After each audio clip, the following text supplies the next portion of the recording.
करते हैं और उससे आगे भी बढ़ता है इस दिशा में। तो मन को आसक्ति बहुत होती है। यहाँ हम बैठते, जगह नहीं मिली तो कहीं भी बैठ जाएंगे, लेकिन अन्यथा हमारे कोई परिचित मित्र है वहीं बैठेंगे। 3 दिन हम मित्र के साथ नहीं बैठेंगे और दूसरों के साथ बैठेंगे, मित्रता कम थोड़ी हो जाती है।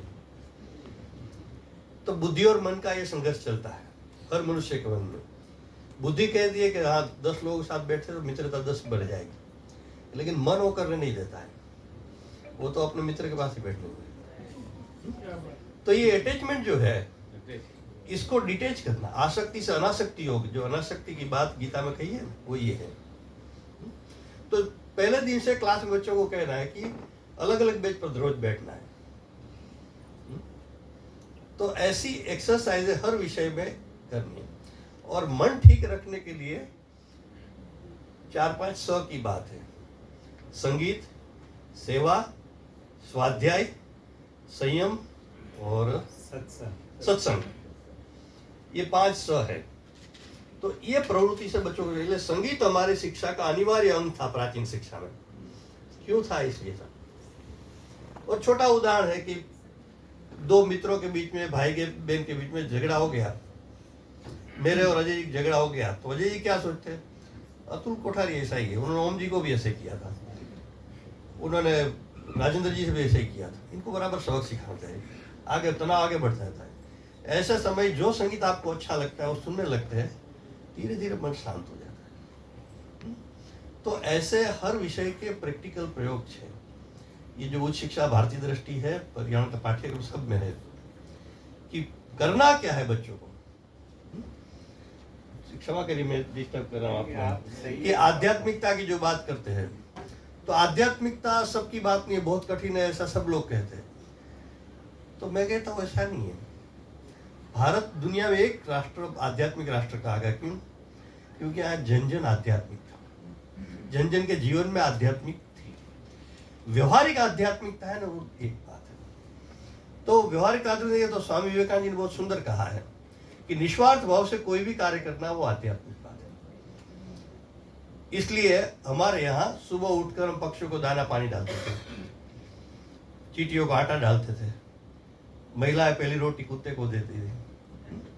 तो हर कार्य में हमारा दूसरे को हम विचार करते थे। क्या स्वार्थ है हमारा? कुछ नहीं है।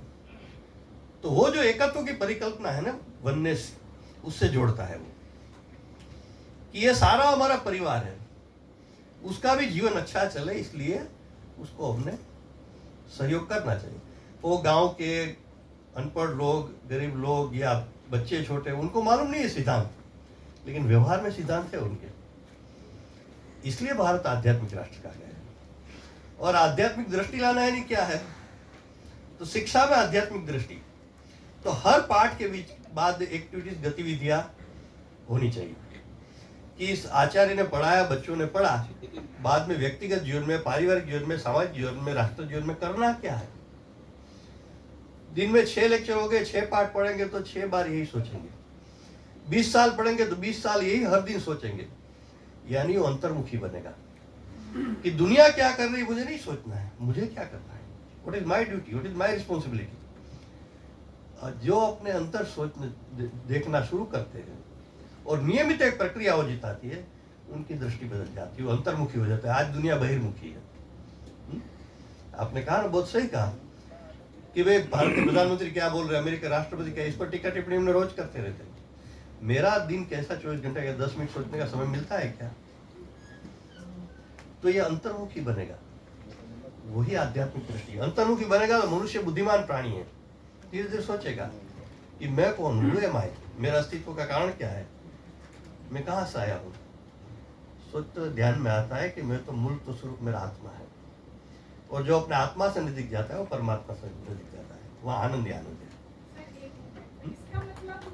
हो जाए तो विवेकानंद बनता है।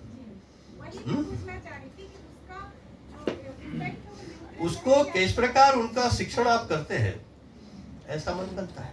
ये भी पूरा शास्त्र है कि कुछ बातें हमारे हाथ में नहीं है। जैसे पहली बात है कि पहला संस्कार कहाँ से है, तो पूर्व जन्म के संस्कार है, वो हमारे हाथ में नहीं है। वो है, वो भुगतना ही पड़ता है, अच्छा बुरा जो भी हो। दूसरा है गर्भ संस्कार है, वो हमारे हाथ में है। अगर गर्भ संस्कार ठीक से शिक्षण उनको दिया जाए तो कहते हैं कि जैसा बच्चा चाहे ऐसा निर्माण कर सकते हैं। तीसरा फिर घर परिवार का संस्कार है। चौथा फिर विद्यालय, महाविद्यालय, विश्वविद्यालय का संस्कार है। और पांचवा है वो समाज का संस्कार है। तो ये सब मिलाकर व्यक्तित्व बनता है। तो इस दृष्टि से ये मन फिर जिस प्रकार उनको शिक्षण मूलभूत मिला है वो तो मिला है, उसको कुछ नहीं कर सकते, लेकिन शिक्षण के द्वारा इसको शुद्धिकरण हम कर सकते हैं।